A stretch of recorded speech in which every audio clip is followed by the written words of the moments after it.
prime.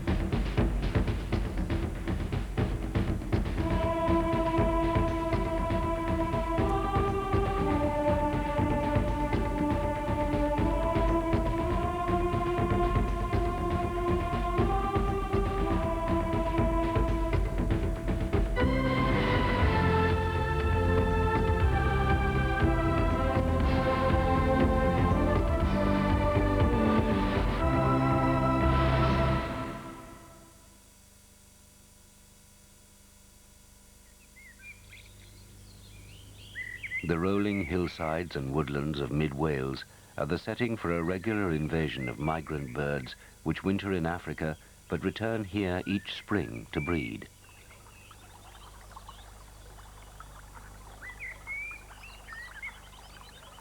One such bird is the pied flycatcher.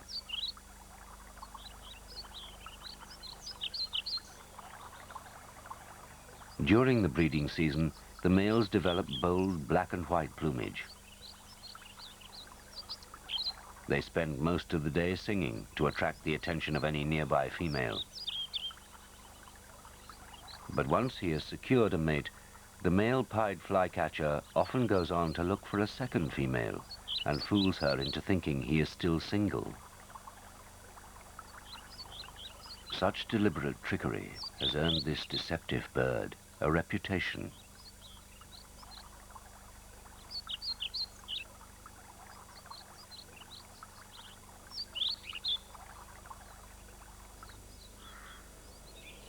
It's mid-April, and the Welsh woodlands have yet to burst into life. Many male pied flycatchers have already arrived.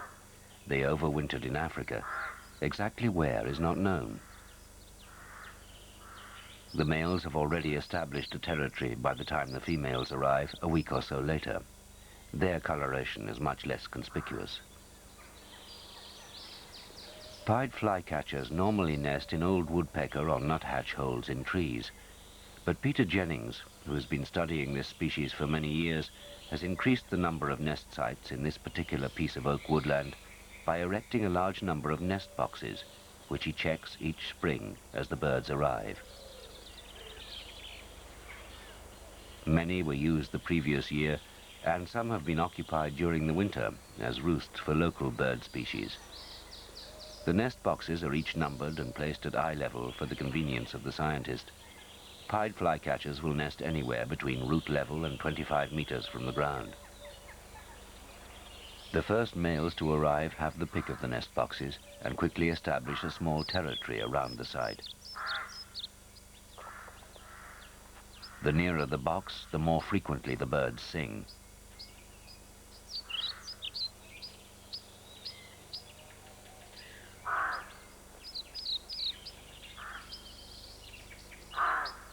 A female lands in his territory.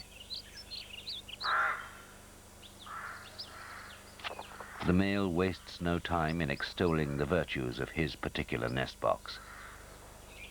When she flies in for a closer look, the male hops inside and continues singing.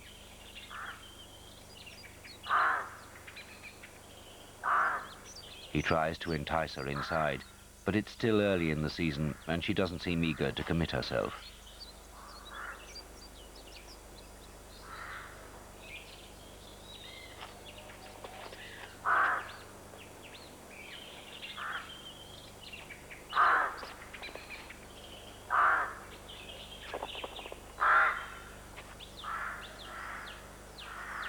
A second female lands nearby and shows some interest. The original female sees her off.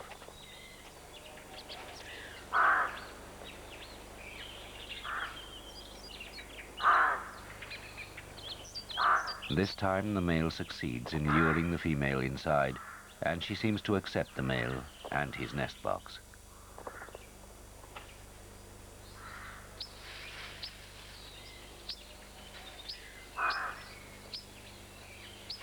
An insect offered to her through the hole strengthens the bond, and now it's certain that this is where she will raise her brood.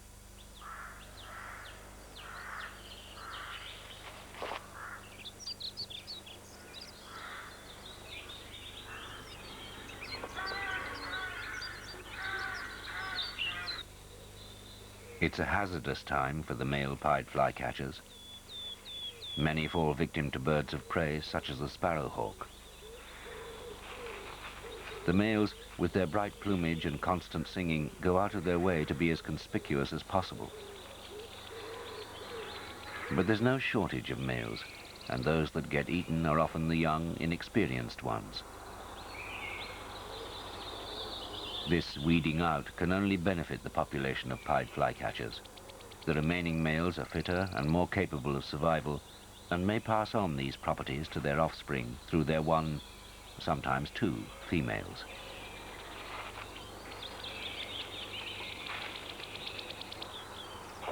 The females are now busy collecting fresh nesting material.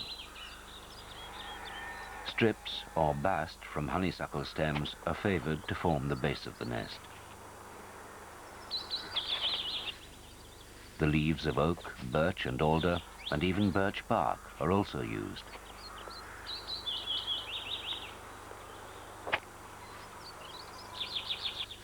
The nest is usually lined with fine dead grass stems, or better still, horsehair. Sheep's wool, though readily available in this part of Wales, is only rarely incorporated, and feathers are never used. The nest is built up to within a few centimeters of the hole, and the female nestles down in the newly formed cup.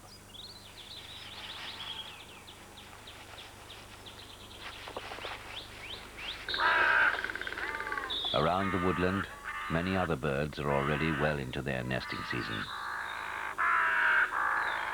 These ravens built their nest in the bare branches many weeks ago.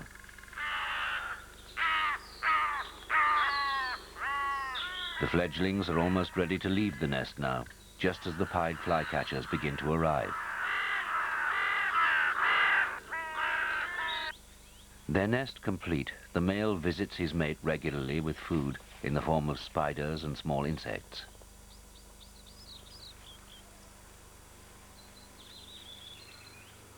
It's now early May, and the first eggs will be laid in a day or two.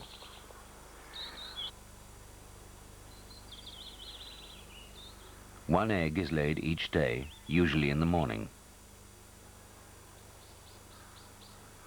Only when the last egg has been laid will the female start to incubate, so ensuring that all hatch at about the same time. 6 or 7 is a normal clutch.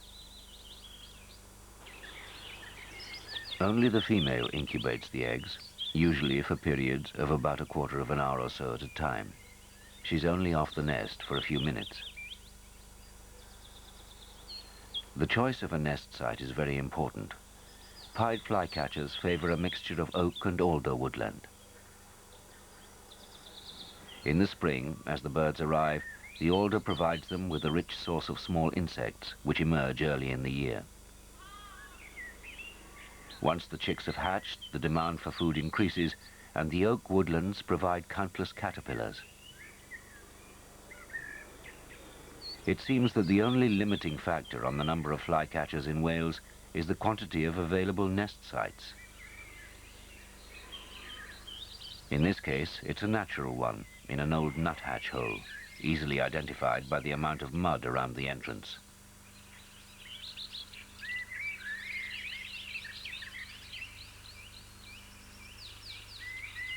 When the flycatcher study started in 1983, this particular area contained only 3 nesting pairs. In 1984, over 100 nest boxes were positioned round the farm and its oak and alder woods. In 1985, 66 were used by the flycatchers, so the area must have contained a large population of birds that weren't actually breeding. There's certainly enough food to maintain thousands of birds.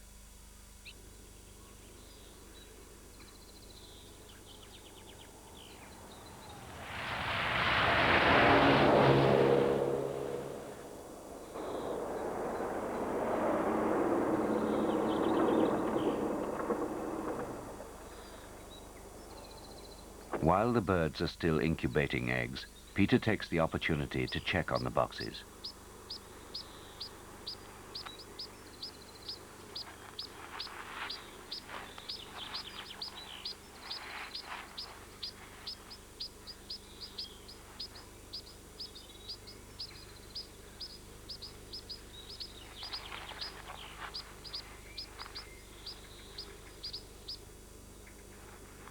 The female is sitting in this one, so a careful approach is necessary, although pied flycatchers desert only rarely.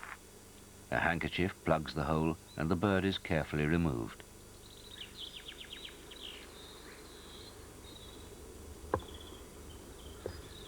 She's quite young, probably one of last year's hatchlings.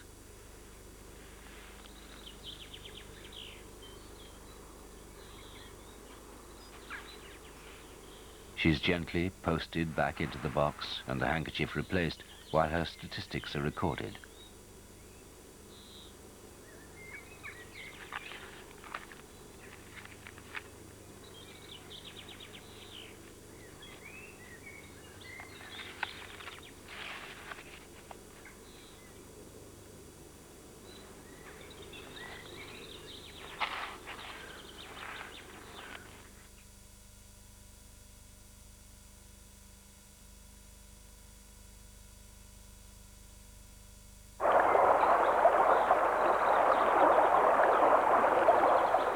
A dipper searches for food along the river bed, a common sight in this part of Wales. Mayfly, stonefly and caddisfly larvae are teased out from the pebbles. In deeper water, the dipper will dive and actually walk along the river bed using its wings as paddles.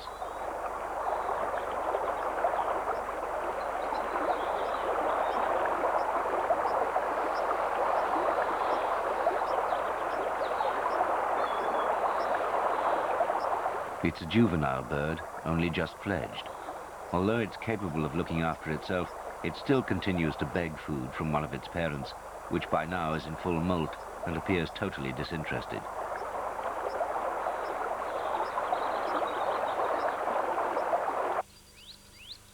It's now 2 weeks since the pied flycatcher laid her last egg, and her clutch in nest box 12 has now hatched. Both male and female birds bring food to the 2 day-old chicks.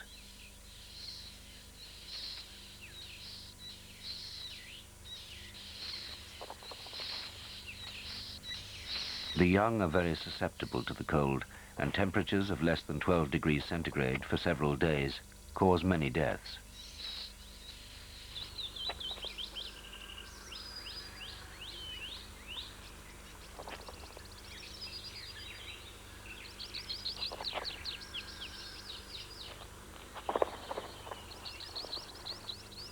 Between feeds, the female broods her young until they're about 7 days old. By then, they're producing enough of their own body heat.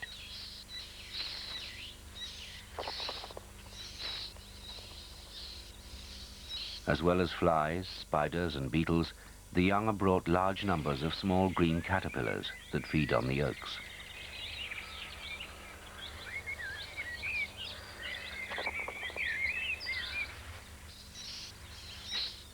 Tannins, produced by the yolk as a defense against defoliating insects, build up in the caterpillars throughout the season. Large amounts of tannins could prove fatal to the chicks, so the timing of the pied flycatcher's breeding cycle is critical.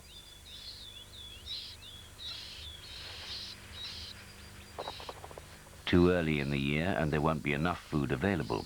Too late, and the abundant food source may poison the offspring.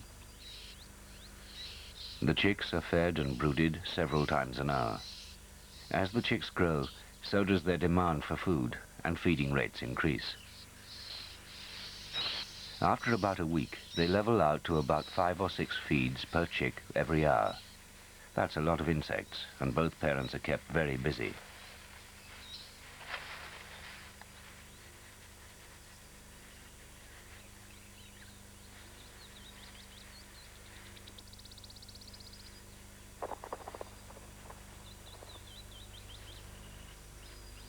But the female here in nest box 12 is in fact the male's second mate.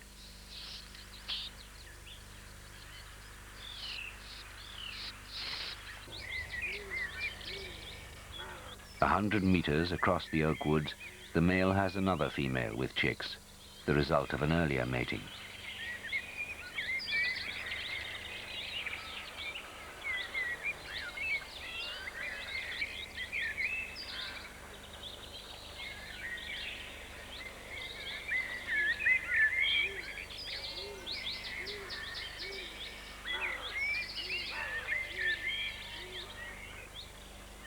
Once his first mate was sitting on eggs and firmly committed to the nest, the male flycatcher wandered off to follow his bigamous nature. Very occasionally, a male may even have a third family.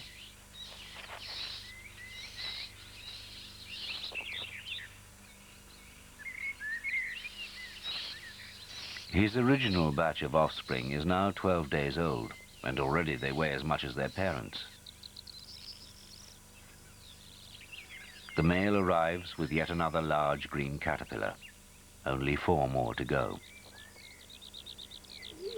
The pied flycatchers aren't the only birds to make use of this seemingly inexhaustible food source and Peter Jennings' nest boxes. Blue tits and great tits begin nesting before the pied flycatchers arrive and are major competitors for nest boxes. It's possible that a pair of blue tits may be evicted by a newly arrived flycatcher, but great tits are less inclined to leave. Great tits often win a fight over a nest hole and may even kill a flycatcher if it gets cornered in the box. Box number 38 is home to a pair of redstarts.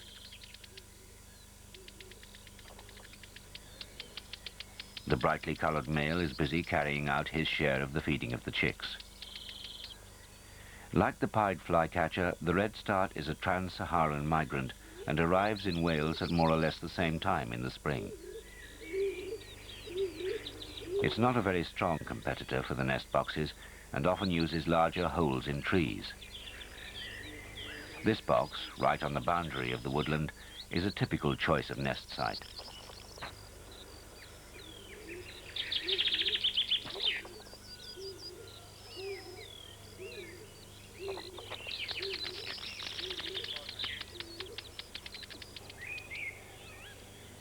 In the undergrowth below the redstart's box is a wood warbler's nest.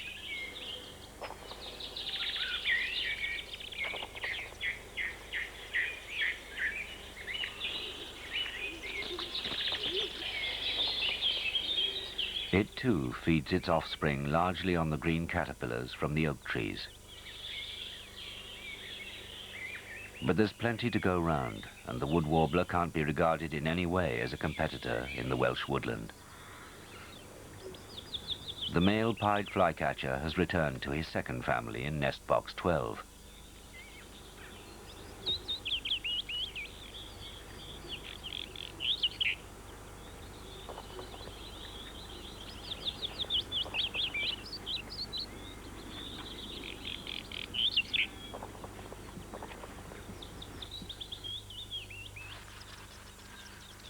They are now 7 days old and need to be fed more and more frequently.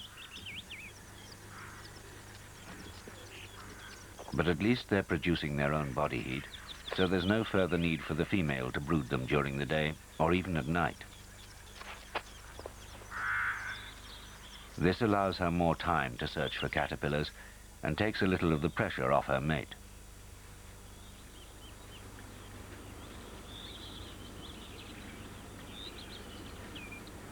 But just as life was getting a little easier for him, the male pied flycatcher is confronted by another, much bigger problem. This young tawny owl hatched before the flycatchers arrived.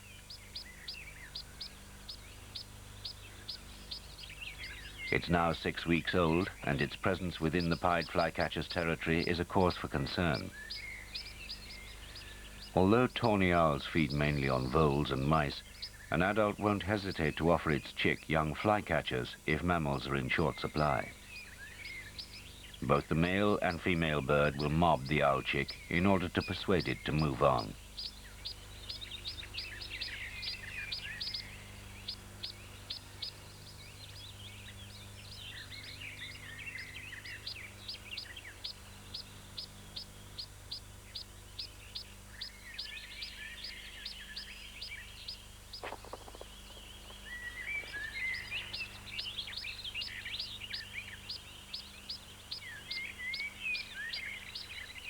The owlet responds by squinting, and apparently to the flycatcher becomes less conspicuous. Its large eyes seem to be what trigger the flycatcher. This ploy seems to work, and the young owl is left in peace. The flycatcher's brood in number 75 is now fully fledged and ready to leave the safety of their wooden home.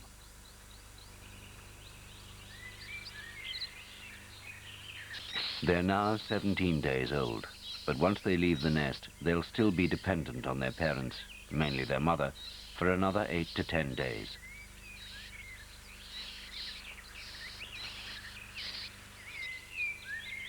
By now, the bigamous male is beginning to look rather tatty.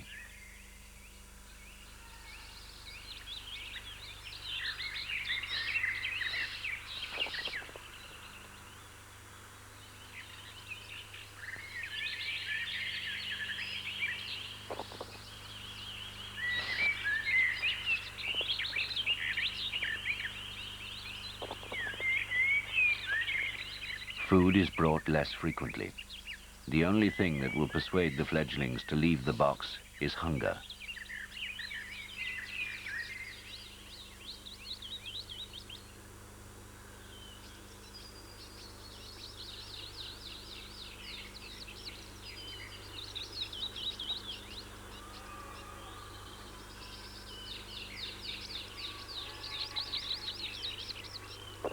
The adults tempt the chicks out with beaks full of insects.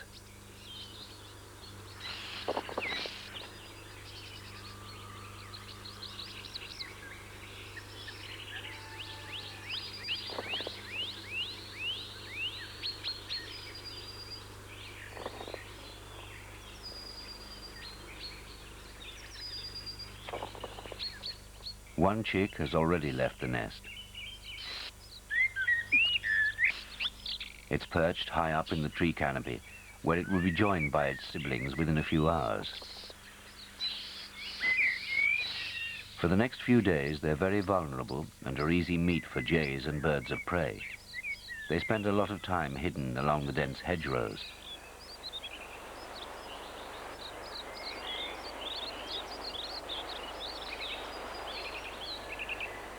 It's now late July, and the young are completely independent. They've spent the last few weeks feeding and fattening up. It's now that they begin to congregate in small groups, ready for their long journey.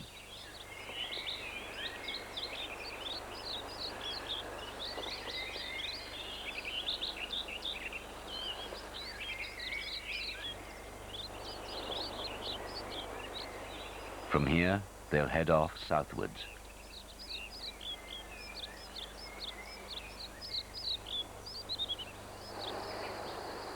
In August, they arrive in northern Portugal.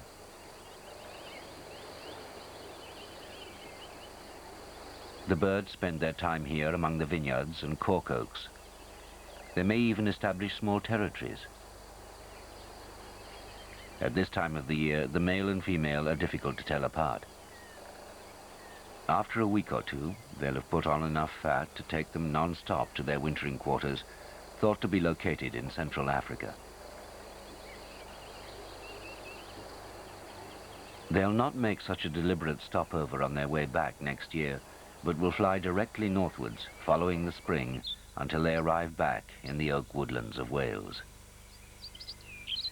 As a species, the pied flycatcher leads a dual life, spending the winter in Africa and the spring and summer in the Welsh woodlands.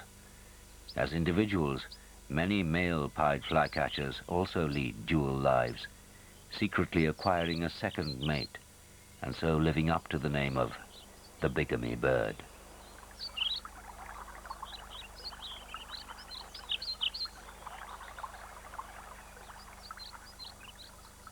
Four is back discovering Wild Britain in 2 weeks' time, because next Sunday at 7:30, for 1 week only, there's Right to Reply.